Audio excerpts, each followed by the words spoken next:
Un cordial saludo para todos y todas las maestras que nos acompañan en esta CDA del ciclo 1 2021. Hoy vamos a hablar de evaluación, de la autogestión, la autorregulación del proceso de aprendizaje en ambientes remotos y desde la perspectiva de la metacognición. Mi nombre es Marta Cedeida de Grisales, soy tutora del programa PTA en la ciudad de Ibagué. Trabajar de esta manera y cuando podemos por lo menos encontrarnos un poco. Entonces, bien, les agradezco mucho el haber prendido sus cámaras. Ya ahorita que empiece a compartir, como yo no los estaré observando, pues entonces ya ahí sí lo pueden apagar, pero no duden por favor en la presentación que voy a hacer, intervenir, abrir sus micrófonos, hablar. Yo no podré ver quién levante la mano, de manera que pueden perfectamente intervenir, intervenir y yo hago silencio y podemos dialogar un poco. Bueno, entonces ya con esto y teniendo ya en cuenta el tiempo, yo no creo que gaste una hora o que invirtamos una hora, de pronto sí con discusiones y preguntas que se tengan. Y bueno, la intención es justamente eso, propiciar este espacio de diálogo. Entonces, pues nada, aquí creo que, no, espérenme un segundito que creo que no estoy compartiendo. Ahora sí vamos a empezar a compartir aquí toda la pantalla y bien, compartir. Creo que ahí ya estoy. Vamos a ir un segundito donde Karina y le vamos a compartir la foto que tomamos. Pues vamos por acá. Bien, creo que ahí ya están observando la pantalla. ¿Cierto? Sí, señora. Bueno, entonces en este ratico vamos a dialogar un poco, esta es una CDA de evaluación y vamos a dialogar un poco de algunos elementos que toman mucha relevancia y es el tema de la autogestión, la autoevaluación del aprendizaje en ambientes remotos y desde una perspectiva metacognitiva.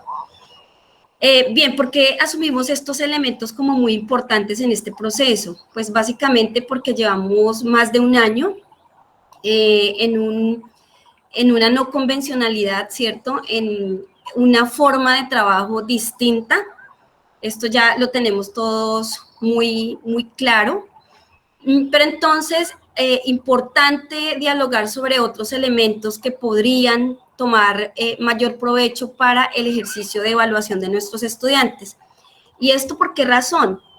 Porque no es un secreto para muchos maestros, maestras, que cuando nos vamos a las casas ha disminuido un poco el ejercicio de los estudiantes, el ejercicio de participación, de presentación de sus tareas, de evaluación incluso, y uno se queda como con muchos huecos de lo que debió ser, de lo que los niños debieron hacer y finalmente pues no, nos quedan con muchas preguntas, ¿no? Como, bueno, ¿qué metodología utilizo para que los estudiantes en verdad cumplan y desarrollen las tareas, para que fortalezcan algunas habilidades y competencias y para poder nosotros observar de primera mano pues los desempeños que ellos tienen? Entonces, el programa ha estructurado esta CDA de manera que podamos dilucidar pues algunas ideas que seguramente ya muchos de ustedes utilizan. No estamos diciendo que esta presentación o este espacio es la panacea, pero sí de pronto nos brinda algunos otros elementos que bien pueden servirnos. Entonces, en esta presentación vamos a mirar el objetivo general, los objetivos específicos, un cuestionario de entrada, momento de exploración, una actividad de exploración. El segundo momento vamos a mirar la estructuración, que tiene que ver con la autonomía como eje fundamental en la evaluación, la autogestión, autoevaluación y que es aquello de la metacognición y por tanto de la autorregulación. Aquí hay muchos autos que tienen que ver con este ejercicio de las habilidades metacognitivas.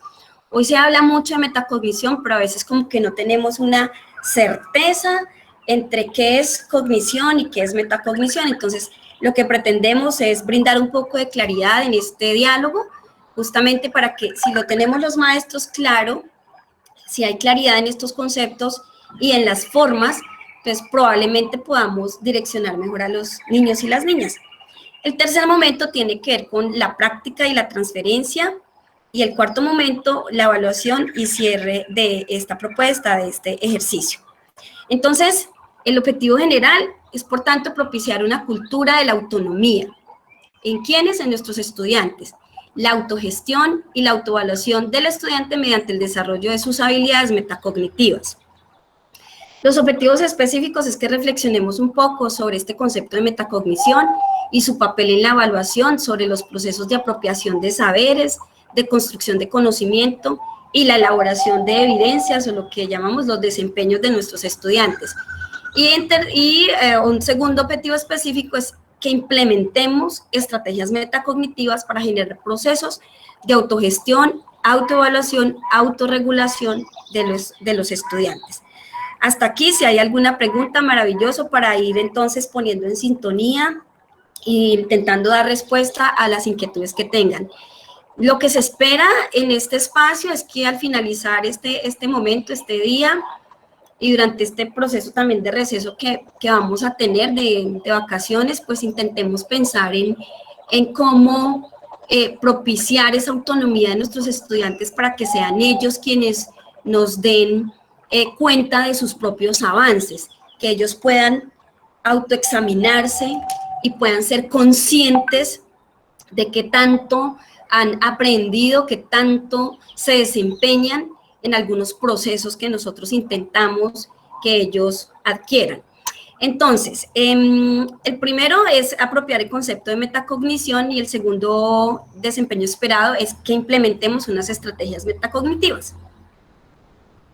Bueno, entonces vamos a mirar por aquí, hay un cuestionario de entrada y me gustaría pues ya que abriéramos un poco los micrófonos para intentar, como lo que hacemos siempre que empezamos una clase, intentar conocer cuál es la percepción, cuáles son esos presaberes, esos conceptos previos que tiene el docente. Entonces, hay 3 preguntas aquí, pueden algunos escoger cualquiera, y es, ¿reconoce la evaluación? La primera pregunta, ¿reconoce la evaluación y la autogestión del estudiante en los procesos de evaluación? Perdón, creo que leí mal. Reconoce que la autoevaluación y la autogestión del estudiante en los procesos de evaluación deben ser tenidos en cuenta a la hora de la planeación curricular. La respuesta imagino que es sí. La pregunta mía es ¿y por qué? ¿Cómo? La segunda pregunta, en el momento de realizar la evaluación a sus estudiantes, hace seguimiento y valora la construcción de evidencias como aprendizajes producto de la metacognición. Y la tercera, considera que uno de los objetivos de la evaluación debe ser la formación de individuos autónomos, es decir, que tengan los estudiantes la competencia para tomar decisiones bajo preceptos de responsabilidad, libertad, comportamiento ético y moral. Yo creo, así a priori, yo creería que la respuesta a todas es sí. El problema es el cómo, ¿no? ¿Ustedes qué dicen? ¿Alguien si quiere hablar? Con mucho gusto. No vayan a pensar que, ay, me puse cansona con estas preguntas, pero bueno, es como para mirar un poco qué piensan ustedes al respecto. Sí, lo que dices es verdad, todas tienen que sí, se supone que ahí cuando miramos, todas tendrían una respuesta de sí. Lo que tú dices, ahí el problema es cómo hacer el cuestionario de entrada. Porque en el cuestionario de entrada siempre debemos tener en cuenta todas estas partes, ¿sí? Todo. Ahí no podemos dejar por fuera nada. El problema es hacerla, ¿no? El problema es cómo la hacemos. ¿Cómo la hacemos? Sí, señora. Sí, pero sí. Bien, gracias, maestro. ¿Alguien más? Bueno, si no hay nadie más, permítanme. Margarita está levantando la mano. Margarita, los que hablan de eso. El micrófono cerrado, la Martica, sí. Respecto a la primera pregunta donde habla de la autoevaluación y la autogestión, yo pienso que tiene mucho que ver con la evaluación continua, con que durante todo el proceso, digamos, yo soy preescolar, entonces desde pequeñitos, cuando estamos viendo, por ejemplo, los sentidos, entonces los cuestionemos en cuanto, ¿cómo será que aprendo? ¿Visual? ¿Auditiva? Yo aprendo más cuando escucho un audio o debo ver, ¿cierto? Las imágenes, entonces que vaya como de la mano todo ese proceso de aprendizaje con la evaluación continua y teniendo muy presente esto de la autoevaluación, la autogestión, pues para llegar a la metacognición acertada, ¿no? O que por lo menos vayamos desde pequeñitos inculcando, clarificando eso en los niños. Sí, Margarita, ¿alguien más va a tomar la palabra? ¿No? Bueno, Margarita tocó un elemento aquí que me parece importante que no olvidemos, que no perdamos de vista, y es el tema de los estilos de aprendizaje. Y creo que por la heterogeneidad de nuestros grupos, también por la cantidad de estudiantes que tenemos los maestros de instituciones educativas públicas, que tenemos aulas de, bueno, en primaria supongo que entre 20, 30, en secundaria hasta 40 muchachos, incluso 45 hemos llegado a tener en el aula, se hace un poco difícil intentar diseñar pruebas o evaluaciones o instrumentos que nos permitan dilucidar un poco el avance de los niños cuando sabemos que muchos de ellos tienen estilos de aprendizaje muy diferentes, ¿no? En un aula de clase podemos tener estudiantes visuales, lo menciona Margarita, estudiantes auditivos, estudiantes kinestéticos, incluso estudiantes que pueden tener estilos de aprendizaje mezclados, ¿sí? Visuales, pero también kinestéticos. Y no, y también niños con dificultades. Muchas. Sí, señora. Sí. Exacto. Niños con una cantidad, exacto, maestra. Niños con una cantidad de dificultades que imposibilitan un poco el intentar diseñar instrumentos que nos reflejen en verdad cuál es el avance de nuestros niños, ¿no? Cuáles son las competencias que han desarrollado, cuáles son las habilidades, los procesos que ellos han fortalecido.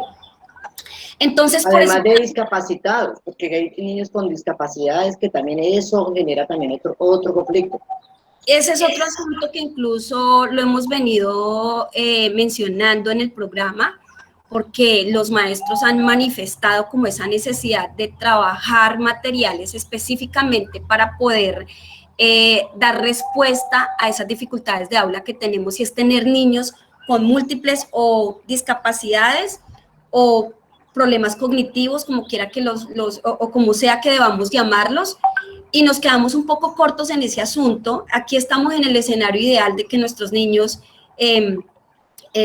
porque no estamos tocando ese tema, pero es importante lo que la maestra acaba de mencionar, y creo que sí es un asunto que hay que trabajar fuertemente, y es cómo diseñamos también otras pruebas, otros instrumentos que nos permitan también a estas comunidades, a estos grupos, intentar recoger sus avances y sus competencias, o por lo menos valorar sus procesos de aprendizaje. Aquí digo yo, retomo que estamos en el escenario ideal de que tenemos niños que tienen diferentes estilos, pero entonces lo difícil es en ese mundo tan heterogéneo del aula de clase, cómo intentar diseñar instrumentos idóneos, ¿no? Para recoger justamente y valorar el trabajo de los niños. Entonces aquí es donde cobra mucha importancia el tema de la autonomía, de la autoevaluación, que sean ellos mismos desde unos principios de ética, responsabilidad, de seriedad, los que asumen su propio ejercicio de evaluación, intentando nosotros diseñar con ellos incluso, puede ser unas checklists o puede ser unos testimonios. Yo les tengo un ejemplo, no, lastimosamente el ejemplo que les voy a mostrar no es de primaria, pero creo que sirve, es de secundaria, pero creo que sirve para lo que yo intento evidenciar. Entonces, bien, en este sentido, me encantaría que resolviéramos dos asuntos conceptuales, y es la diferencia entre cognición y metacognición.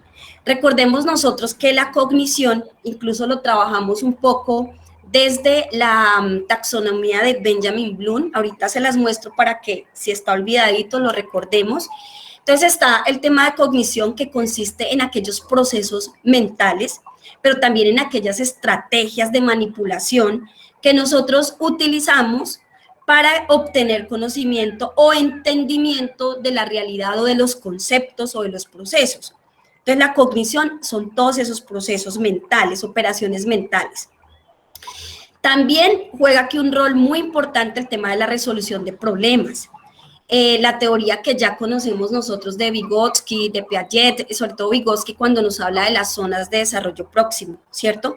Cómo el ejercicio de socializar, de interactuar, de manipular, está directamente relacionada con el desarrollo cognitivo. Entonces, resulta que estas habilidades cognitivas tienen también como otras subhabilidades, si lo quisiéramos mencionar de esta forma. Entonces, está, por ejemplo, aquí de este lado derecho tengo la clarificación, ¿sí? La verificación de la información. Clarificación es cuando el niño aclara ciertos conceptos a través de la pregunta o a través de la afirmación que el niño o la niña hace. ¿Sí? Nos formulan muchas preguntas, están en el qué, por qué. Entonces, ahí está haciendo el niño en esa formulación de preguntas un intento por comprender, por acceder a un conocimiento que no tiene. La verificación, cuando ya se constata, cuando ya se confirma, cuando ya él puede evidenciar de alguna manera que ha comprendido. Hay otro subproceso aquí, que es el razonamiento deductivo. Están las inferencias, aquí yo coloqué, ojo, niveles de lectura. Recuerden que uno de los niveles es el nivel inferencial, el nivel de comprensión de lectura es el nivel inferencial. Por eso la lectura está tan ligado con los procesos cognitivos. Vea que todo tiene sentido, esto es un entramado conceptual muy bello, que cuando logramos comprenderlo así, propiciamos entonces unas formas de aula, unos desempeños, unas acciones de los niños que responden o que más bien lo que posibilitan es intentar desarrollar unos procesos de pensamiento. Aquí me voy a salir un segundo, perdón, termino aquí, cuando digo que también la práctica es otro elemento de la cognición que permite el aprendizaje. Aprender, quiero decir, la práctica, la memorización, increíblemente. Uno a veces cree que la memorización no es buena, pero la memorización es un elemento fundamental en el ejercicio de cognición. Y después está el monitoreo, que monitoreo incluso está en una actividad de metacognición. Entonces, lo que quiero que quede claro aquí es que la cognición son esos procesos, esas estrategias que utilizo para la adquisición de un conocimiento. Y ligado a esto, a unos procesos de estudio, pues está por aquí, permítanme, yo me muevo a otra presentación muy breve, que la tengo aquí lista. Ya la habíamos trabajado en el ciclo inicial, pero les recuerdo que es desde, dice aquí, habilidades de pensamiento de dominio cognitivo. Fíjense que tiene toda esta relación. La formulación de preguntas, ¿para qué? Para llegar a un nivel de pensamiento que es el recuerdo y el conocimiento. ¿Sí recuerdan este material? Está otra habilidad de pensamiento que es el comprender. Estamos ahí en lo que es cognición y les estoy mostrando unas subcategorías o unas actividades que nosotros bien podemos desarrollar con la intención de fortalecer en los niños estas habilidades de orden cognitivo. Está aplicar, que son de orden inferior según esta taxonomía. Analizar, que ya atiende a otros niveles más avanzados, ¿sí? A evaluar y crear. Bueno, yo simplemente les quería mostrar esta partecita para recordarlo. Creo que sí les mostré la diapositiva. Ustedes me verifican allá, alguien que me diga sí las vimos, porque yo acá no me doy cuenta. Bueno, me pasé a la diapositiva de metacognición. ¿Estamos todos acá? Entonces, supongo que sí. Sí, Marti, que estamos viendo metacognición. Gracias, bien, gracias. Bueno, entonces en metacognición ya hay un señor que se sentó, él se llama Delhaims, perdón, me equivoqué, se llama John Flavel. John Flavel por allá en 1973, si no estoy mal, él dice, bueno, es que además de la cognición hay otros procesos que tienen que ver cuando el sujeto se sienta y reflexiona sobre su práctica, sobre sus procedimientos, sobre sus habilidades, y a eso él le llamó metacognición. Es el pensamiento o pensar o reflexionar sobre nuestro propio pensamiento. Otros autores dicen, no solamente sobre nuestros propios pensamientos, sino también sobre nuestros propios desempeños. Cuando yo me siento y digo, ay, esto no lo hice bien, ¿qué debo hacer para mejorar mi desempeño? ¿No les ha pasado a veces cuando ustedes tienen de pronto una sustentación de una tesis que a nosotros, los grandes, los adultos, nos toca sentarnos a planear, a escribir, como que uno se embolata, se enreda y no sabe muy bien como cuál es el principio, cuál es el fin? Esos son procesos metacognitivos, cuando yo me siento a categorizar, cuando yo me siento a organizar, y esto se llama planeación. Entonces, entender que la metacognición no es más que esta conciencia, ese nivel de conciencia que el individuo, que el sujeto, que el estudiante o la estudiante tiene de su proceso de aprendizaje. Sé que es complejo, pero no es imposible intentar llegar a estos niveles con nuestros estudiantes. Todo depende también de cómo nosotros le preguntamos por la tarea y cómo también nosotros acompañamos al niño, a la niña en ese proceso. A veces decimos, van a hacer una exposición sobre, digamos, los seres vivos, seres bióticos, abióticos, qué sé yo, seres inertes, hagan una exposición. Y los niños hablan como a ellos les parece, pero nos faltó la etapa de acompañamiento, ese momento en que le decimos a los niños, bueno, incluso ese ejemplo que estoy colocando puede ser importante, interesante para un niño, un grupo de niños, pero puede no serlo para otro grupo. Qué tan maravilloso tener una lista de posibilidades. Hable de un tema libre, pero que sea académico, que sea cultural, que sea social o que sea político. Entonces le ampliamos las posibilidades a los niños de manera que ellos nos hablen, y allí hay otro elemento aquí muy importante, y es el tema de la motivación.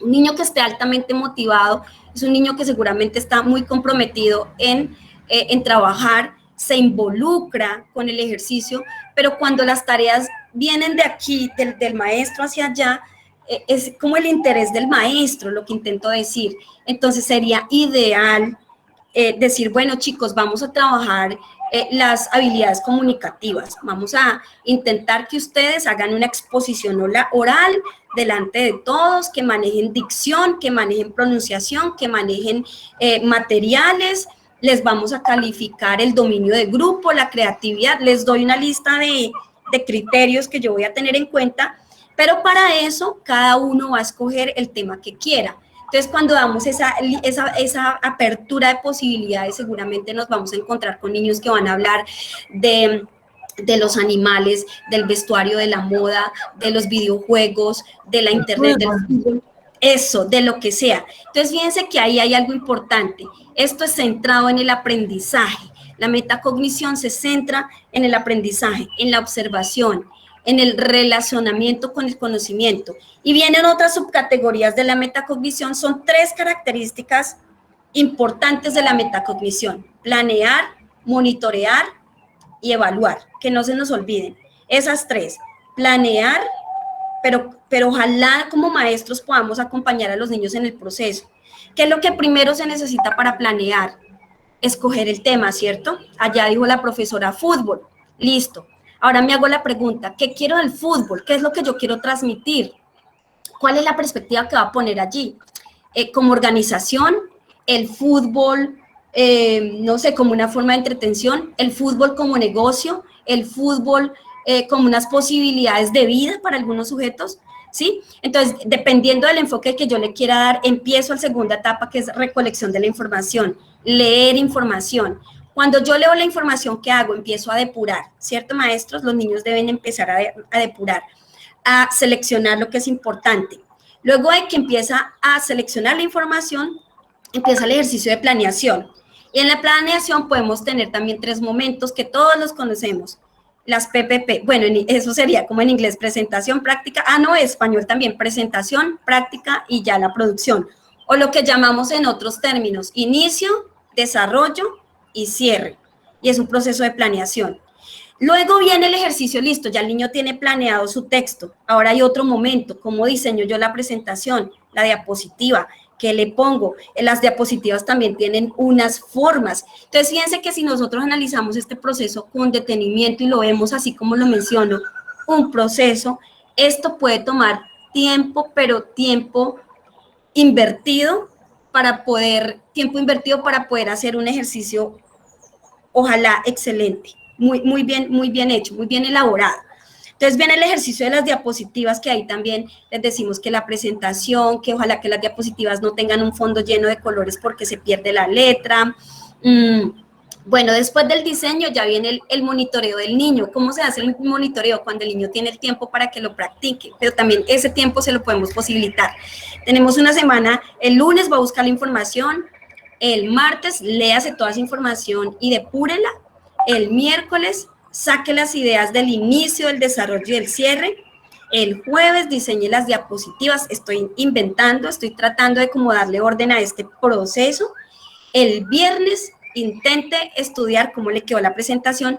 El siguiente lunes, más tiempo para que el niño estudie, porque cuando hacemos un ejercicio de autorregulación, allí es cuando los niños se dan cuenta de algo, que deben estudiar más, que deben leer más, que no están seguros, que los carcome los nervios y una cantidad de factores que impiden un poco que él tenga un mejor desempeño.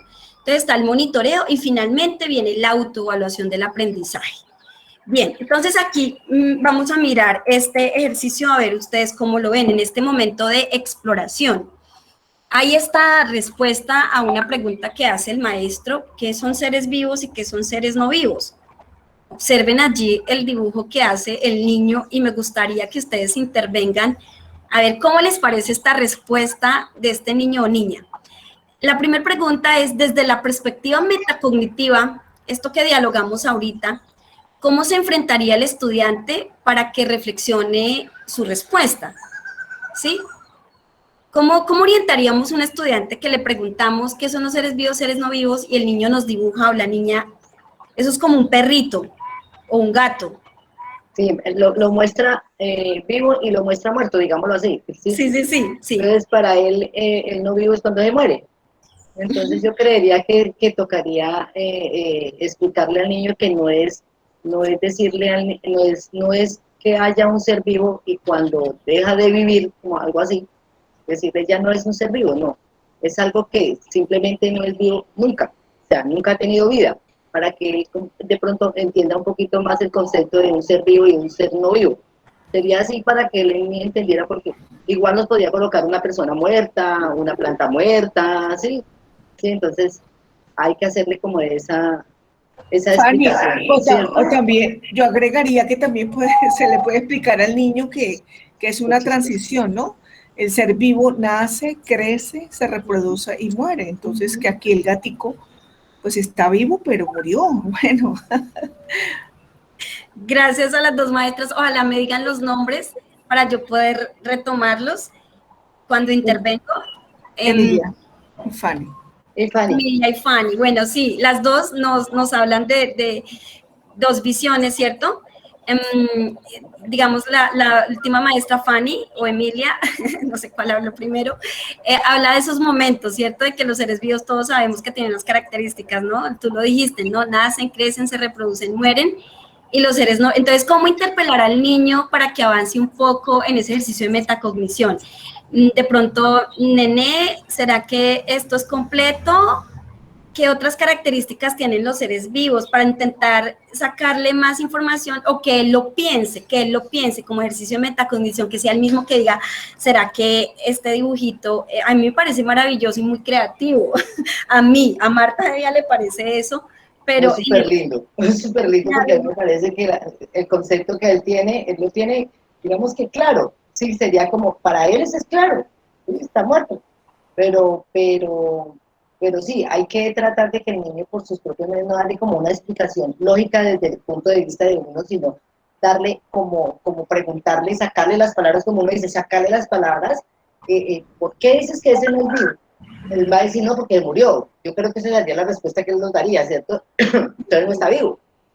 Sí. Entonces, pero sí lo que dice Emilia me parece muy acertado, y es que sí, el niño debe tener, o sea, pero se le puede decir, bueno, pero él estaba vivo antes, ¿cierto? Ah, sí, pero ya no está vivo. Bueno, pero entonces debemos buscar eso, algo que no esté vivo, o sea, que nunca ha tenido vida. Ese es un ser vivo, un ser no vivo, algo que nunca ha tenido vida. Los seres vivos son los que nacen, crecen, se reproducen y por último mueren, lo que tú estás mostrando ahí. O sea, que sí era un ser vivo, ¿sí? Que es el proceso.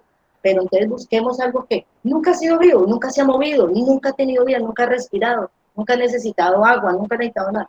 Como que podría sacarle uno las palabras de esa manera, ¿cierto? Creería yo. Bueno, sí, soy Fanny. Yo creo que es la que más hablo. Muy bien, maestra. No se me conoce por eso, porque hablo hasta con los codos. Bueno. Gracias, maestra. Incluso mira que en esta reflexión podríamos también pensar cómo fue la pregunta, ¿no? Que hicimos, porque a veces nos equivocamos, todos nos equivocamos en algún momento, y incluso siendo maestros en la formulación de preguntas, ¿vale? Entonces también podríamos robustecer un poco la pregunta colocando otros elementos. La profe mencionaba, es que solamente los seres vivos también se convierten después de morir en no vivos porque tenemos seres artificiales, ¿no? Que son, por acá yo tengo unos elementos. Los seres inanimados. Inanimados, naturales. Ajá, Inertes. exacto. O artificiales, ¿no? Que son ya hechos o hechos por el ser humano. Entonces, como dotar de pronto, robustecer un poco el instrumento y seguramente orientamos un poco a que el niño haga su ejercicio también de autoevaluación, de autorregulación. Ven todos estos elementos que te estoy poniendo, cómo lo relacionas con la pregunta de seres vivos y no vivos, ¿me comprenden? ¿Me comprende? Pongo piedras por allí, pongo objetos, y estos objetos que tienen que ver con los seres vivos y no vivos, por ejemplo. Entonces ya, el niño empieza como a establecer conexiones, y esto que está aquí no es de adorno, esto tiene algún sentido. Es ir un poco... Que necesita alimentarse, que necesita moverse, que relacionarse con otros seres, todo eso. Bien, exacto. Muy bien, maestra, muy bien. Vamos a continuar entonces. En este segundo momento de estructuración, pues vamos a mirar la autonomía como eje de la evaluación, la autogestión, la autoevaluación, la metacognición y la autorregulación, que todos tienen que ver con este ejercicio que intentamos hoy, que sea muy, muy relevante para nosotros. No sabemos bajo qué circunstancias aún vamos a llegar, entonces el tema de la autonomía es valioso, porque un estudiante que comprenda que él mismo puede autogestionarse, autocomprender, manejar su tiempo y demás, pues yo creo que es ganancia no solo para el mismo estudiante, sino para nosotros también en este ejercicio de evaluación. Entonces aquí tenemos la autonomía, que está relacionada con la autoevaluación, la autorregulación, la autogestión, y todos estos a su vez nutren esto que llamamos habilidades metacognitivas. Aquí adelante lo vamos a ver mejor. ¿Qué es la autonomía? Entonces, es la capacidad para gestionar, ¿sí? Es la capacidad de de actuar por iniciativa propia, de actuar, de pensar por iniciativa propia. En términos pedagógicos sería de autoevaluarse, de autorregular su propio aprendizaje de manera crítica, lo que yo les decía hace un rato. ¿Qué estoy haciendo bien? ¿Yo realmente estoy aprendiendo? Hay niños, yo tengo contacto a veces con niños a mi alrededor y me dicen, es que no he querido leer porque es que yo no soy tan veloz como mis otros compañeros, ¿sí? Ahí hay un ejercicio de autocrítica. Le tengo temor a leer porque es que ya todos han pasado, pero yo leo un poquito lento. Entonces, fíjense cómo esa niña es mi sobrina, estoy develando sus secretos, que a veces me dice, oiga, no me arriesgo porque es que estoy leyendo un poco lento y mis compañeritos lo hacen más rápido. Ah, bueno, mi amor, entonces, ¿qué vas a hacer para mejorar? Practicar. Ella misma encontró la clave, tiene que practicar, leer más, dedicar más tiempo. Con eso va desarrollando la habilidad. Bien, hay unos componentes aquí, es que entonces los niños aprendan a aprender, pero también que aprendan a enseñar. Recordemos que quien mejor aprende es quien después divulga, comparte ese conocimiento con otros. Entonces, en ese proceso de enseñanza, afianzamos el conocimiento que tenemos. Hay aquí otros componentes que tienen que ver con el desarrollo de habilidades cognitivas. Entonces, y vuelvo a la taxonomía de Bloom. Comparar. ¿Recuerdan que comparar está entre una de las actividades de procesos de pensamiento? Comparar, contrastar, relacionar, la lectura crítica, los estudios de caso, esto a nivel más avanzado, la solución de problemas que perfectamente encaja en la educación con nuestros niños en primaria, la capacidad de argumentación, ya dimos unos ejemplos, y que lleve a una emisión de juicios. ¿Para qué? Para que tome unas responsabilidades y unas decisiones. Les voy a abrir aquí un paréntesis y les voy a mostrar cómo funcionaría esto en la autoevaluación. Yo tengo por aquí un ejemplo que lo saqué ahorita, acá lo tengo grande, por favor díganme si lo están viendo. Sí, Martica, estamos viendo. Les voy a leer. Les voy a leer, no lo tienen que hacer, por supuesto que no. Pero lo que, señora,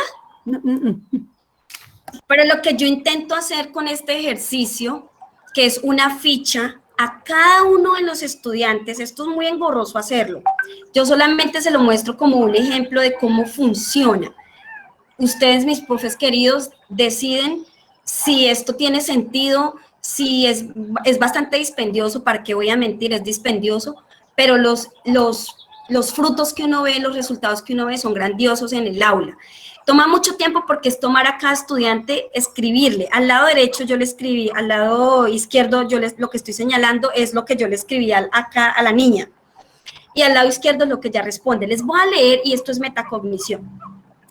Yo le digo, considero que tienes muchas habilidades y el potencial requerido para ser una niña líder. Deseo que reflexiones unos cuantos minutos sobre cómo esto que te escribo y analices cómo esto es, sobre esto que te escribo, y analices cómo es tu desempeño. Pienso que podrías lograr mejores resultados y que puedes retar a tus compañeros de equipo a hacerlo mejor. Comprométete más. Yo intento ser aquí asertiva, no estoy diciendo que es perfecto, seguramente ustedes dilucidarán por allí algunos errores. Bueno, intento acercarme, intento darle confianza, intento ser positiva, no señalar la dificultad, sino señalar que es muy buena y que tiene muchas habilidades para que lo haga mucho mejor. La estudiante responde después de reflexionar y cada uno lo hace. Muchas gracias, profesora. Yo pienso y mi desempeño ha sido extremadamente flojo. He bajado mucho mi desempeño. En el primer periodo tuve muchos altibajos, pero también sé que soy capaz de mucho más. Mire ese reconocimiento que hace la niña, que me parece estupendo, y lograré que mi desempeño suba mucho más, suba más. Analizaré más mis proyectos teniendo en cuenta todas mis habilidades y, por supuesto, mi potencial. Les quería mostrar esta ficha que la respuesta ahorita preguntábamos al inicio de esta presentación. El problema es cómo hacerlo. Esta es una de las respuestas que yo encontré, cómo hacerlo. Pero repito, no tiene que ser, no es la única. Seguramente podamos discutir otras que sean menos dispendiosas. Incluso se me ocurre a mí que podríamos imprimir o tener una tabla de criterios, por ejemplo, el estudiante que es excelente, entonces uno ya tiene digitado, maravilloso tu desempeño, coloca uno toda la narrativa, todo el criterio en positivo. Yo siempre aquí procuramos que todo sea muy en positivo, lo que sería, digamos, un alto. Un desempeño medio, oye, te has esforzado bastante, sin embargo, considero que podrías, no sé qué, bueno, coloca uno el criterio, y luego un desempeño bajo. Ahí hay que mirar cómo se redacta. Cuando tengamos la tablita, entonces, para que uno no tome tanto tiempo escribiéndole a cada uno lo que hace es mirar según el desempeño, le envía el mensajito correspondiente al niño o a la niña, y que ella analice o reflexione sobre lo que uno le dice, a ver qué es lo que ella tiene por decir, y ese podría ser un ejercicio más sencillo de retroalimentación positiva, pero también de espacio de reflexión a los niños y niñas sobre lo que están haciendo. Bueno, no sé si quieran decir algo al respecto. Ahora, sí, ven, yo te digo, Marta, eso que acabas de mostrar de lo que le escribe uno a los niños, eso sirve mucho para subir el autoestima, ¿cierto? A los niños. Eso, si no estoy mal, bueno, yo hace muchos años trabajé en preescolar, y recuerdo que en preescolar sí a las profesoras les toca llevar un seguimiento y escribirles casi todos los meses el desempeño de los niños, qué les hace falta, qué les han visto, cuáles son sus habilidades, cuáles son sus ¿qué le digo yo? Habilidades, y se me dio la palabra. Bueno, como que les falta un poquito, ¿cierto? Entonces, sí, lo que tú dices es cierto, esto es una cantidad de trabajo para uno, porque es trabajo.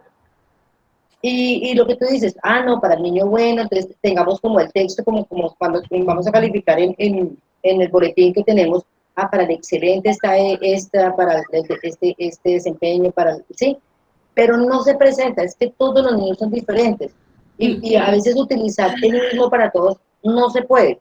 Sí, uno termina redactando para cada niño algo diferente, porque alguna cosita puede ser igual de bueno académicamente, rinden en todo, pero tienen su cosita diferente.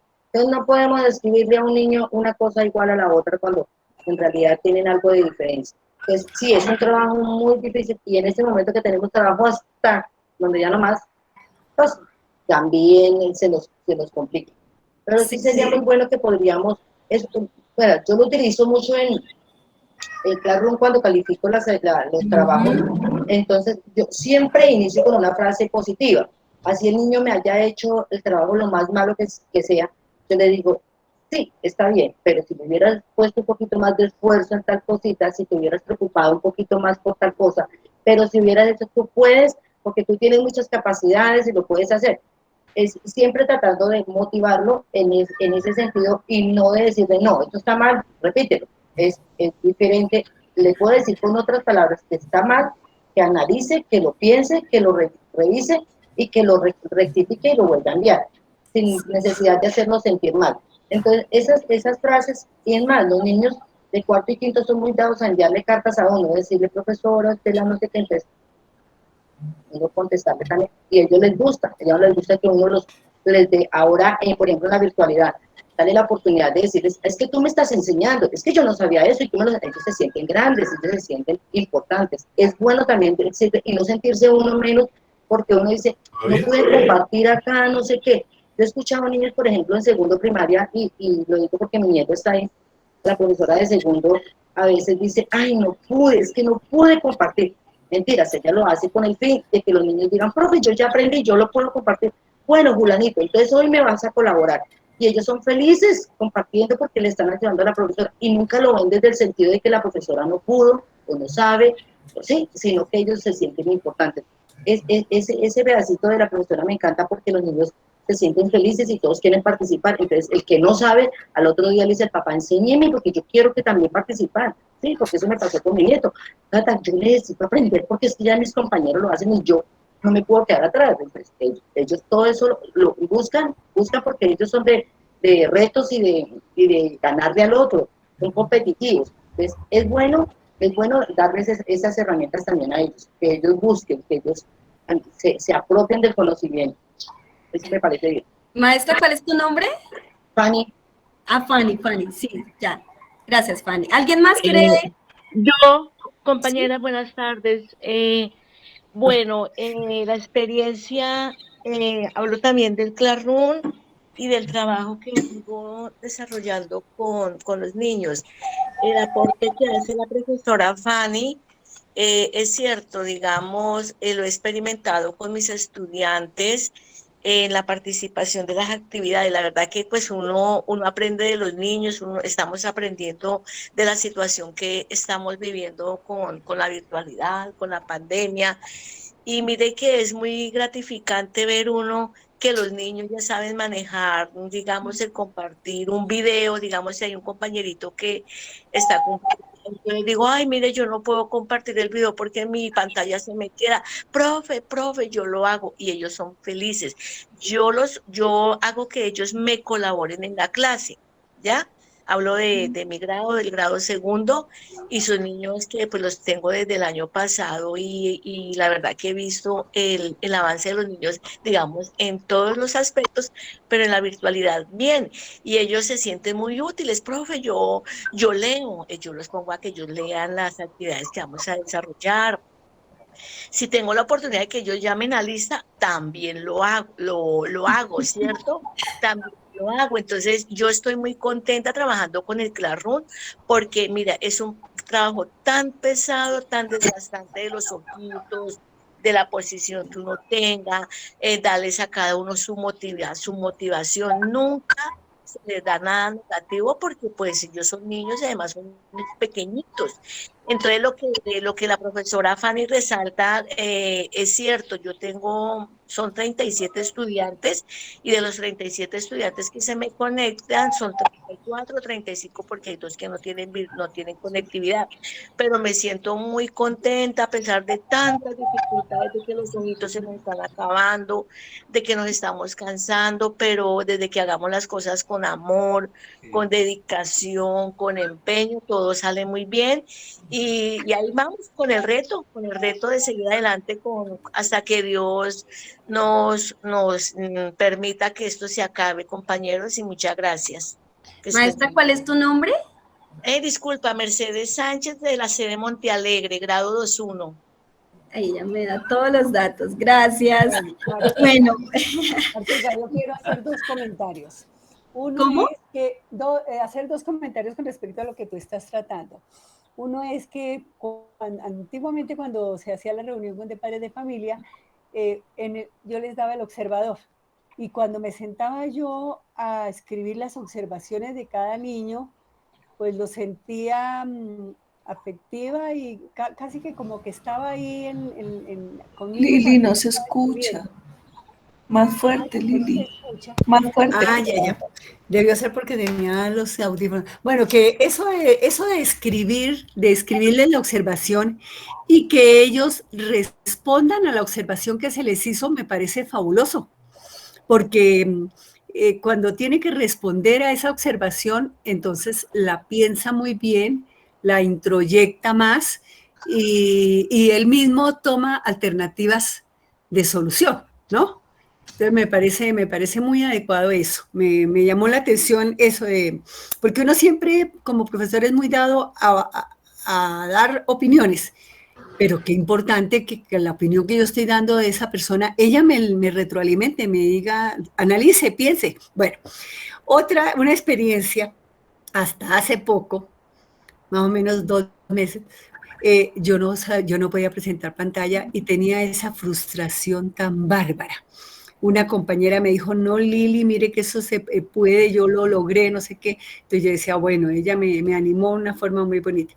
Otro día, hablando con los padres de familia, les hacía yo caer en cuenta de que no se angustien si el niño no lee, si el niño no recuerda, no hace la memoria de los fonemas y eso.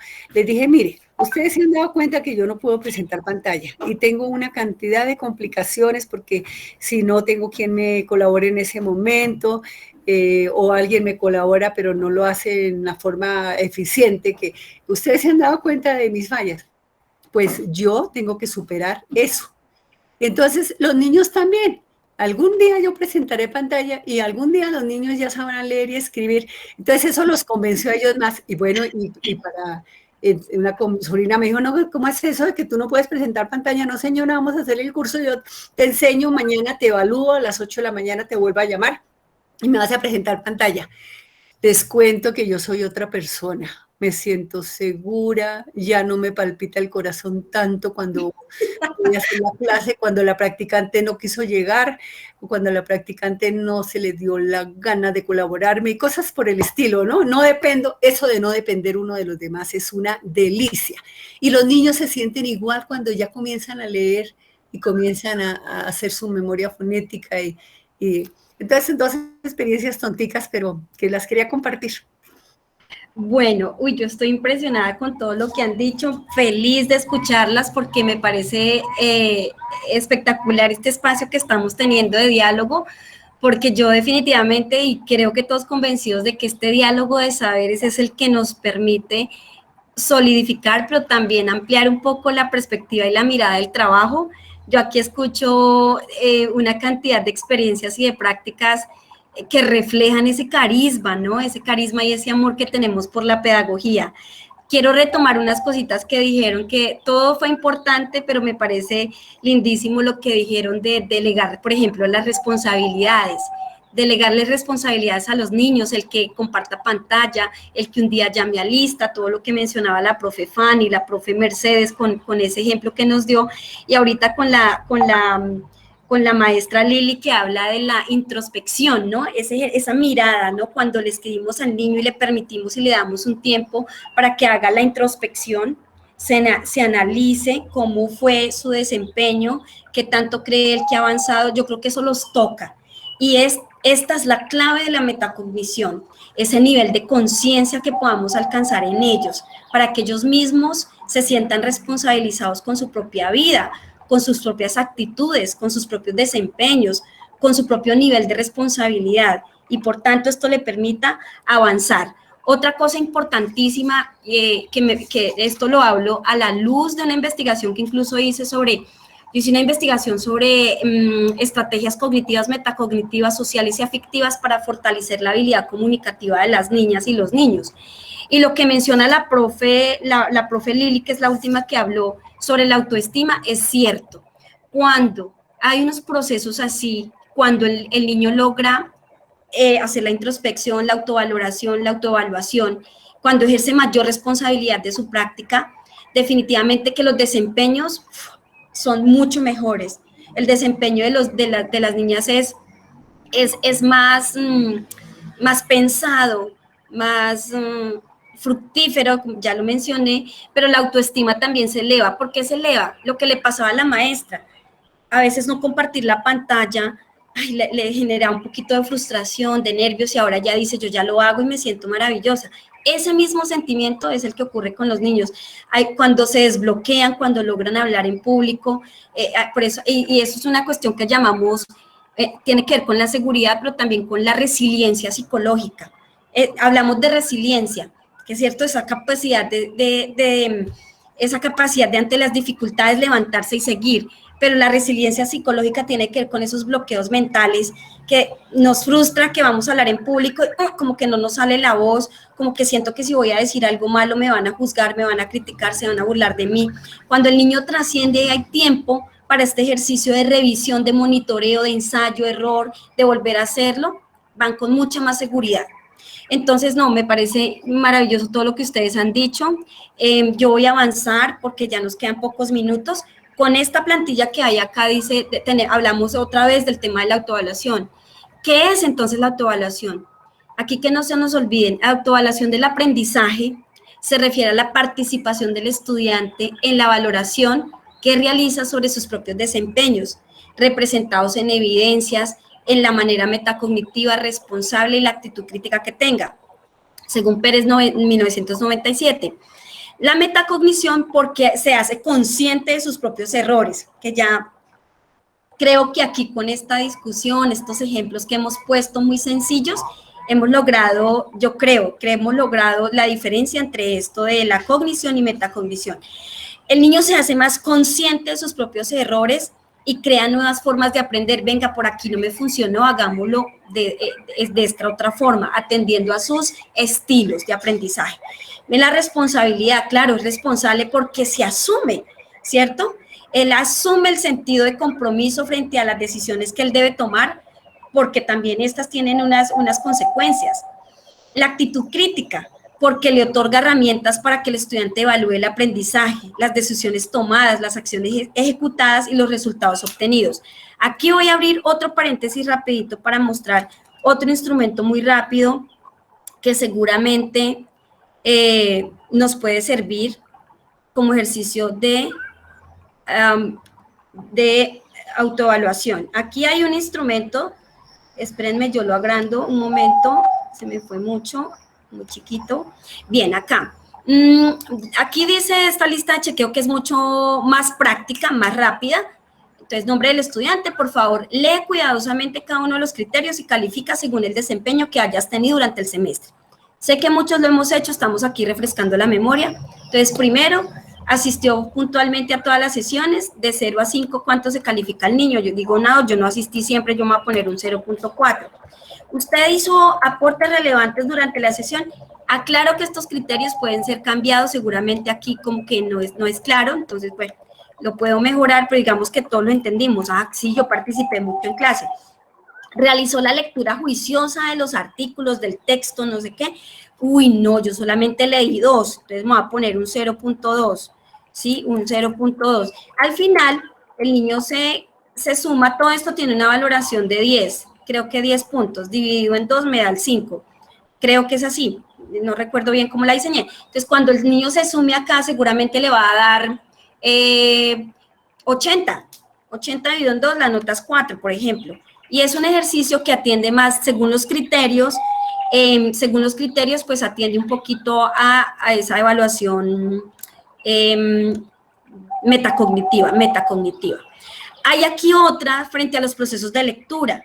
Leyó el texto durante la semana, si le dedicó el texto durante la semana, califíquese, ¿sí? El trabajo de lectura fue un ejercicio constante, lo disfrutó mientras lo realizó. No lo disfruté mucho. Bueno, lo mismo, aquí como que la oportunidad de que el niño se piense y etcétera, y podamos tener una calificación, una valoración, un acercamiento a lo que el niño o la niña hizo. Son ejemplos nada más que dejo como para provocar este ejercicio.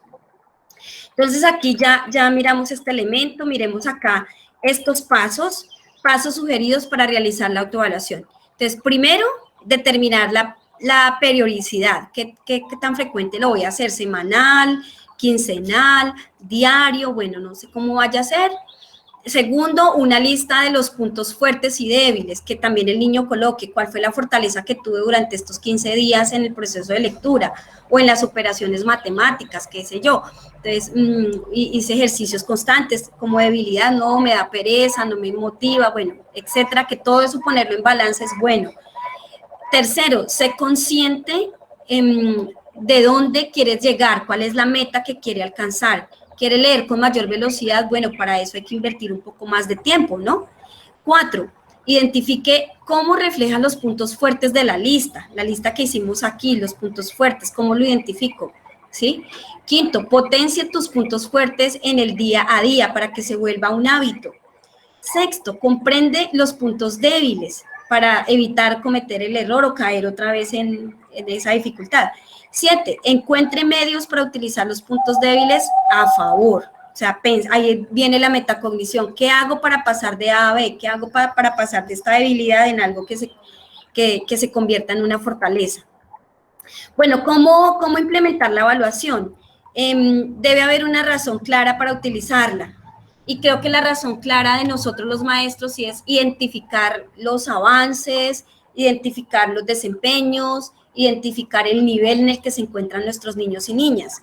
Segundo, los estudiantes deben tener claros los criterios de evaluación y los que se espera de ellos. Si yo hago una rúbrica, tener clarito, explicarles y en el lenguaje de ellos para que sea fácil la autoevaluación de ellos mismos.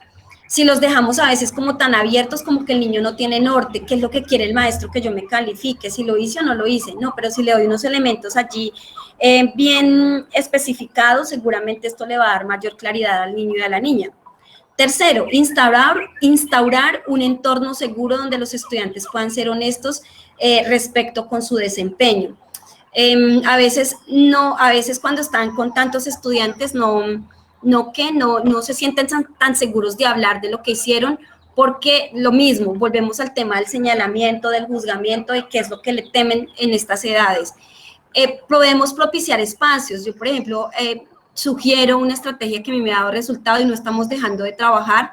Mientras los estudiantes están de manera asincrónica desarrollando X y tarea, yo de manera sincrónica en mi computador, porque recuerden que esto también es pensado para estos ambientes remotos, les digo a los niños, tengo 35, entonces hoy lunes voy a trabajar con la evaluación de 10 niños.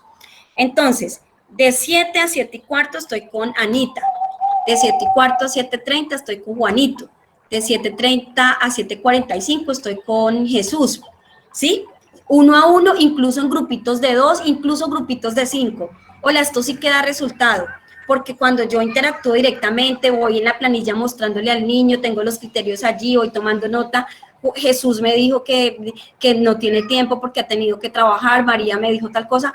Maravilloso, porque esto nos permite tener una visión de que también qué está pasando con los niños en sus hogares, bueno, y los diferentes factores que puedan estar sucediendo alrededor. Entonces, esto que estoy diciendo son estrategias, son formas de organizar nuestro tiempo que seguramente nos va a permitir tener un acercamiento más directo y tener como dice acá, un espacio seguro para ellos. ¿sí? Un espacio de más confianza, de más familiaridad, ¿sí? Y el cuarto elemento aquí de cómo implementar este ejercicio es la autoevaluación, que debe ser diseñada para contextos particulares. Estos instrumentos que yo les mostré fueron para momentos particulares, asimismo nosotros pues los adaptamos. Bien, aquí ya estoy, yo creo que aquí ya voy a pasar aquí al conocimiento de la tarea. Hay dos asuntos importantes, saber qué voy a hacer. Por ejemplo, yo pongo que quiero que los estudiantes hagan un mapa mental, pero el niño debe saber cómo se hace un mapa mental, ¿sí? O sea, no, la tarea es que debe hacer un mapa mental. El otro asunto es cómo hacer un mapa mental. La misma pregunta que teníamos al inicio. Sabemos que es metacognición. Ahora necesitamos saber cómo lo vamos a hacer. Es lo mismo. Aquí a nivel de los estudiantes con esta tarea del mapa mental y con nosotros en este caso, habilidades metacognitivas. ¿Ok? Entonces voy a pasar aquí, mapa mental, pues observo, relaciono, hago una lectura crítica. ¿Y cómo lo hago? Pues solución de problemas. La solución de problemas, capacidad de argumentación que tenga para plasmar mis ideas en el mismo. Bueno, aquí ya, perdón, aquí miremos la autorregulación. La autorregulación tiene que ver con cómo yo mismo, el sujeto autónomo, va chequeando, va mirando qué tanto tiempo invierte, mire, proceso a través del cual los estudiantes mantienen conductas emocionales, emociones, afectos orientados al logro y al alcance de la meta. Una cuestión en la que nos hemos, que tenemos mucha debilidad, la mayoría de los sujetos, es en el alcance de la meta. Tenemos la meta, pero a veces procrastinamos, ¿sí? Solemos a veces perder el tiempo, entonces es importante también tener como un cronograma, organizar, y nosotros los maestros somos cruciales en este asunto, porque cuando nosotros les damos los tiempos, que ya también lo había mencionado al principio, los tiempos a los niños, los momentos claros, es mucho más fácil que alcancemos las metas y que ellos alcancen las metas esperadas y por supuesto nosotros también con el proceso de enseñanza. La finalidad es que los estudiantes sean cada vez más autónomos al aprender a aprender. Bien. Hay unas características aquí para la autorregulación del aprendizaje, que son la conducta, la motivación y la cognición. Creo que aquí, pues, sobra decir que la conducta es el control activo sobre los diferentes recursos que los estudiantes tienen a disposición. Ejemplo, el tiempo, el ambiente, los recursos, la autorregulación y la motivación del afecto, pues, enseñarles a ellos a controlar las emociones. Cuando la maestra Mercedes hablaba de delegarles a ellos responsabilidades, ahí hay un ejercicio también de negociación, cómo yo negocio con los muchachos, cómo ellos negocian entre ellos, y aquí tiene que ver con la autorregulación y la motivación y el afecto. Recuerden que las habilidades para el desarrollo de comunicativo tiene que ver con, y otras habilidades tienen que ver con cognición, metacognición, lo social y afectivo. Lo social y afectivo no se nos puede olvidar. Entonces, importante el tema de las emociones, el tema de los afectos, el tema del buen trato como maestros, el trato entre ellos. Bueno, la autorregulación de la cognición, entonces, es el control de diversas estrategias cognitivas que permitan alcanzar el aprendizaje y mejorar el rendimiento. Yo voy a pasar aquí, bueno, para las fases de autorregulación está la fase de planificación, ya la realización y la autorreflexión. Esto tiene que ver lo mismo con lo metacognitivo que les contaba yo, que son tres aspectos importantes: planear, monitorear y evaluar. Es eso mismo traducido en esta otra forma narrativa, ¿sí? Planear, repito, monitorear y evaluar. Ahora sí vamos al momento de la práctica. Hay instrumentos para la autogestión, para la autoevaluación y para la autoevaluación del proceso de aprendizaje. Hay también, bueno, una guía de aprendizaje para generar procesos de autonomía y recursos didácticos que los proporcionan también los libros que nosotros tenemos, y aquí hay un ejercicio muy amplio que pues yo no creo que tengamos ya el tiempo de analizarlo a profundidad, pero yo les quiero mostrar aquí. Dice aquí, recurso didáctico para la implementación de la exposición. Vamos a hablar de la exposición como un ejercicio que podía potenciar los estilos de aprendizaje y la metacognición. Entonces, pasos a seguir. Creo que ya lo hicimos de manera verbal, yo simplemente voy a anunciarlos brevemente. Entonces, está la delimitación del tema, ya hablamos del fútbol, la lectura global, buscamos información, la lectura detenida para depurar la información, la elaboración de preguntas, cómo quiero yo organizar mi presentación. Ah, pues un inicio, un desarrollo, un cierre, subrayo las palabras y términos importantes. Ahora voy al quinto punto, aquí no se alcanza a ver, el sexto punto aquí dice elaborar un texto resumen. Ah, ya también se los había yo mencionado, el resumen. Elaborar el mapa conceptual o las diapositivas o las fichas, que es el séptimo aquí en esta columna, el séptimo punto. El 8, las diapositivas en físico o digital. El 9, realizar el ensayo. El 10, la presentación del tema. Y el 11, el debate. Entonces, maestros, con estos elementos acá, con estos de la izquierda de sus pantallas, importantísimos, para saber cómo gradualmente, como en espiral, ir avanzando con nuestros niños en una especie de andamiaje, paso de un nivel inferior a algo superior, implementando ejercicios de metacognición cuando les doy el tiempo de planeación. Los ejercicios para lograr habilidades metacognitivas no pueden ser de un día para otro. Eso tenemos que incorporarlo y tenerlo claro, que esto es gradual. Tan importante que nosotros en todo lo que planeamos vayamos diciendo, hoy vas a hacer esto, mañana esto, y vamos guiándolos en el proceso, que no se nos queden y que vayan avanzando. Yo voy a dejar acá, estas son fichas, este material se los vamos a compartir con la maestra, con la tutora Karina, que está directamente en contacto con ustedes para que puedan mirar estas fichas que analizándolas bien nos pueden servir para esto que hoy dialogamos. Y pues ya finalmente quiero plantear esta pregunta y es ¿de qué manera se puede generar una cultura de aprendizaje, una cultura de aprender a aprender y de aprender a enseñar? ¿Y cuáles son las estrategias metacognitivas que deben utilizar los docentes para implementar la autoevaluación y la autogestión para construir una cultura de autonomía en el aprendizaje? Aquí me salió al revés la pregunta. Pero ya con esto, lo que quieran decir, micrófono abierto, que creo que tenemos apenas el tiempo como para ir concluyendo con algunas ideas de ustedes al respecto de esta presentación que hoy se realizó.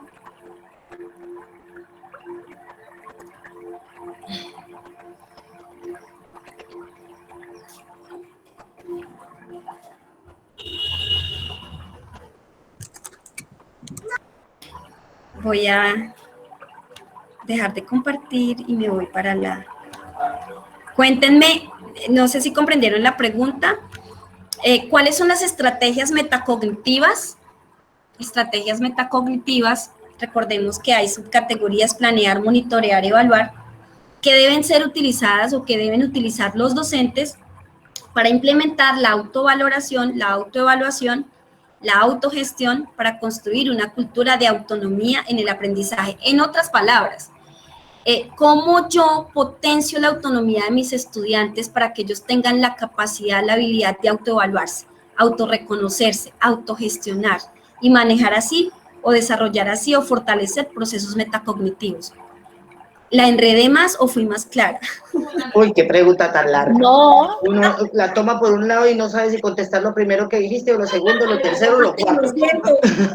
Lo siento, como quieras, hablemos que de todas maneras ahí vamos a tener. Pero, profe Marta, yo digo que siempre los mismos pasos para siempre, pero que se le cambia el nombre, porque de todas maneras nosotros teníamos iniciación y es la misma motivación, ¿cierto? Donde se va a hacer por lo menos como esa entrada a la clase. Después el desarrollo, donde nosotros vamos a explicar, vamos a tener en cuenta nuestros conocimientos, los conocimientos del niño y eso. Y al último la evaluación, que es lo mismo que está diciendo la retroalimentación o eso, donde vamos a tener en cuenta que y vamos a mirar la cantidad de niños que sí se les quedó claro lo que les enseñamos o no. Entonces ahora lo que pasa es que esos 3 pasos, pues se les ha ido cambiando el nombre, me parece, ¿no? Maestra Gloria, de pronto me faltó aclarar un asunto, y es que este ejercicio de metacognición ojalá no sea desarrollado por nosotros los maestros, sino que sea el niño quien lo haga. Digamos que nosotros lo tenemos claro, así como tú lo mencionas, y sí, a través del tiempo, digamos que las teorías es como si se repitieran, como que tratan de reconfigurarse, de resignificarse, pero aquí entender que el ejercicio de metacognición es intentar que sean los estudiantes quienes ellos mismos planeen, ellos mismos monitoreen, autorregulen su tiempo, eso se llama autoeficacia. Por eso usted ahorita decía que eran los autos. Exacto, exacto. Y que ellos mismos nos den un reporte de sus avances. Ellos mismos con unos criterios que nosotros podemos dar incluso para guiarlos en el proceso de autoevaluación, logren ellos dilucidar, observar qué tanto han avanzado, qué tanto han progresado en ciertos aspectos de la enseñanza. Aquí yo creo que ya podemos prender las cámaras si quieren, ya estamos cerrando, pero te agradezco mucho, profe Gloria Inés, usted tienes mucha razón en que algunas situaciones se repiten, algunas teorías, ¿cierto? Pero en este caso vamos a intentar es instalar estas habilidades o la metacognición en los niños, para que ellos desde la autonomía puedan hacer esto que acabo de mencionar. ¿Sí? Bueno, lo que tú dices es que los niños en la metacognición no es lo que nosotros, sí, nosotros debemos iniciar el paso. Sino lo que el estudiante hace, sí. Pero sí, ellos son los que tienen que apropiarse del conocimiento de acuerdo a lo que nosotros, las herramientas que nosotros le demos, ¿cierto? Es algo así. Entonces, yo creería que una parte muy importante para que ellos utilicen la metacognición, o sea, que ellos empiecen a apropiarse del conocimiento y a saber hasta dónde han ido y qué les hace falta, porque esa es como la autoevaluación, y que tengan la autonomía para poder buscar la manera de aprenderlo mejor. Para mí lo más importante es motivar, porque un niño motivado, un niño que se le esté subiendo su autoestima, le da seguridad, y ese niño puede empezar a apropiarse del conocimiento con propiedad, digámoslo así, ¿sí? Respecto a la redundancia. Pero a un niño que todos los días se le está diciendo, muy bien, felicitaciones, lo hiciste mejor, pero mañana lo puedes hacer mejor, mira que esta cosa, ese niño va a estar motivado. Pero si al niño se le está cohibiendo, no, le quedó mal, no, repita eso, mire, eso fue horrible, no, el niño va a empezar a echar para abajo. Lo que tú decías ahorita de la niña que decía, yo no quiero leer porque es que yo no leo tan rápido como mis compañeros, por ejemplo. Entonces siempre hay que, y eso lo vamos a encontrar en todos los grados, yo creo que hasta 11, porque los niños de hoy en día son muy pocos los que leen, y los que lo hacen, muy rarito el que lo hace bien.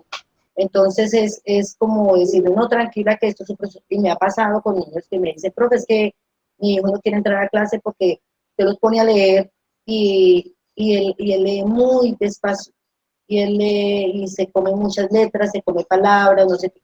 Entonces yo le decía, listo, y fue la mamá la que entró a hablar, ni siquiera el niño. Entonces yo le decía, mamita, eso es problema, eso no es problema, tranquila, que eso es un proceso, y hay niños que se demoran mucho en aprender, hay otros que lo hacen más rápido, ¿sí? Pero también depende mucho del trabajo que tú hagas en casa. Si tú lo pones a leer todos los días, así sea 5 minutitos, el texto que sea, el periódico, la revista, el libro, lo que sea, el niño va a ir mejorando. Pero si lo dejamos así, aprovechemos el paro, aprovechemos las vacaciones. Es la forma de decirles y darles unas herramientas para que ellos se apropien del conocimiento. Va a llegar el día en que ya no le va a dar pena hablar en público. Niños que les da miedo y pena hablar, que son demasiado tímidos. Con ellos hay que hacer un trabajo totalmente diferente. A unos hay que taparles la boca, cállese, a ver, no hable tanto, como a Fanny, por ejemplo, ¿cierto? Pero a otros hay que sacarles las palabras, hay que decirles, pongan suma, venga, ¿cómo les saco? ¿Y qué más? ¿Y cómo? Entonces yo creo que para todo niño es diferente. Es primero, estimularlos. Segundo, conocerlos, porque es muy importante conocerlos. Y yo creo que este momento, esto que hicimos nosotros, esto que nos tocó a nosotros, nos dio la oportunidad de conocer no solamente al niño, sino a sus familias, donde nos dimos cuenta de una problemática grandísima. Donde nos dimos cuenta la motivación, ¿no, Fanny? La motivación a que ellos estén activos. Sí, claro. Pero si tú no motivas a un niño, el niño va a estar desmotivado, y entonces el niño no va a querer nunca entrar, porque dice, todo lo que yo hago a la maestra le parece malo. todas las tareas, dice, eso está mal, eso no le gusta nunca nada, entonces es desmotivante y hasta para uno. Si a mí me toca presentar por ejemplo, si a nosotros nos tocaba presentarle a Consuelo cada 8 días ese informe y que Consuelo diga, Fanny, eso le quedó mal, repítalo, y a los 8 días, Fanny, eso le quedó mal, ay, para mí va a ser un martillo hacer esa mierda, por eso, dígame, no, pero entonces, si lo dicen de otra manera uno, pues usted dice, Fanny, mire, le quedó bien, pero hágame un favor, corríjale tal cosita y corríjale tal cosita. Y con eso uno dice, ay, sí, ay, qué pena. Así que uno ya dice, oh, pucha, la cagué, ¿cierto? Pero si, o la forma en que nosotros lo hagamos, la forma en que nosotros lleguemos también a los niños, porque eso es algo importante, ¿no? La forma de cómo nosotros decimos las cosas, tanto a los adultos como a los niños, porque eso es la forma y la actitud que uno tenga con los niños. La actitud también va mucho de la mano con esto. Porque tú puedes decir las palabras más bonitas, pero se las dice de una manera bien displicente, la mamá decir, las dijo como por no dejar, pero si tú le puedes, así como dice, tú le puedes echar la madre de otra persona con unas palabras bien hermosas y se las colarán de la persona ni se dio cuenta. Sí, es la forma de la actitud que uno tenga para decir las cosas. ¿Sí? Y eso va mucho, eso genera muchas cosas. Entonces, para mí es eso. Y dejemos de hablar tanto, ya tenemos hambre, mija, vámonos a descansar. Ya. Yo quisiera cerrar con una conclusión aquí, escuchando rapidito para que no nos quedemos con esto como en el aire.